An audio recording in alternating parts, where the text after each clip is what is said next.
Hi, I'm Karun Chandhok. I'm Ted Kravitz. Hi, I'm Natalie Pinkham. I'm Rachel. I'm Simon. I'm Damon Hill. I'm Martin Brundle, and these are my 2023 Formula One predictions.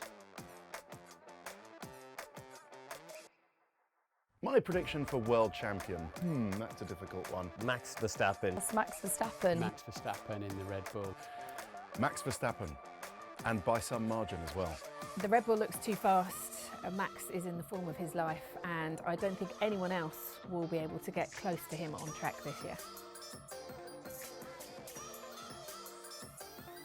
Red Bull will be very hard to beat in the Constructors' Championship. They like being the first garage in the pit lane as the reigning champions, but it's a very long season, the longest season ever. I think Red Bull are going to be the Constructors' Champions again. I just think that RB19 is a direct evolution of what was so successful last year, and considering that Max picked up 15 wins in 2022, I think he could get as many again in 2023. Constructors' Championship, bit of a difficult one. Verstappen's going to win the drivers, but both Carlos Sainz and Charles Leclerc are at the wheel of a very handy Ferrari. So I'm going to go out on a limb and say Ferrari will win the Constructors.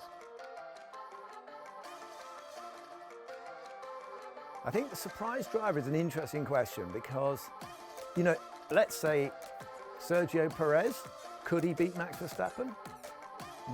I'm not sure about that one. That would be a surprise. I think the surprise of the season is the fact that Fernando Alonso might have chosen a team correctly for a change. Aston Martin seemed to be on the up, and he's driving as well as he did as a 21-year-old, despite being 2 decades older.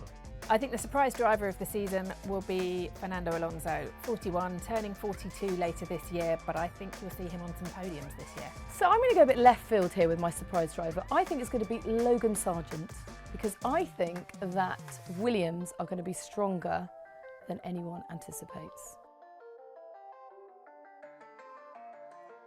Yeah, I think there's two kinds of surprises, good surprises and bad surprises. I think the bad surprise would be if Mercedes didn't come up with the goods or didn't manage to become competitive. And the good surprise would be if they did. My surprise team of the year is Williams. And I know naysayers are going to doubt me in that because they have struggled for a long time, but I do believe there are shoots of recovery. And with their new team principal, James Vowles, I think this is the start of an upward trajectory for the team. Surprise team has to be Aston Martin. They finished 7th in the Constructors' Championship last year. I think they're heading for 3rd or better this year. The biggest surprise team of the year could well be Aston Martin, if they're true to the pace they were showing pre-season. McLaren are struggling. They could be the shock of the season. I think the surprise team, in a disappointing way, is actually going to be McLaren. I think we all hope and expect them to be in the fight for 4th, 5th, but they haven't started off on the right foot, and I think it's going to be a challenge for them to dig out of that hole. Best rookie of the year, really close call this one. Now, I'm actually really excited about the 3 rookies this year, Nyck de Vries, Oscar Piastri and Logan Sargent. I think Nyck de Vries doesn't really count himself as a rookie. He has done a race before and scored points, but it's his rookie season.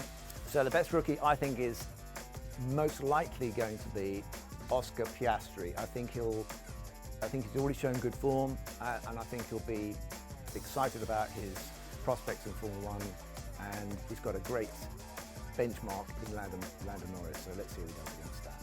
Rookie of the Year is going to be Nyck de Vries. He will be, I think, a really capable driver this year. We've seen what he can do in the other Formula. We've seen what he can do in Formula E, and yeah, it'll be another fine Dutch performance.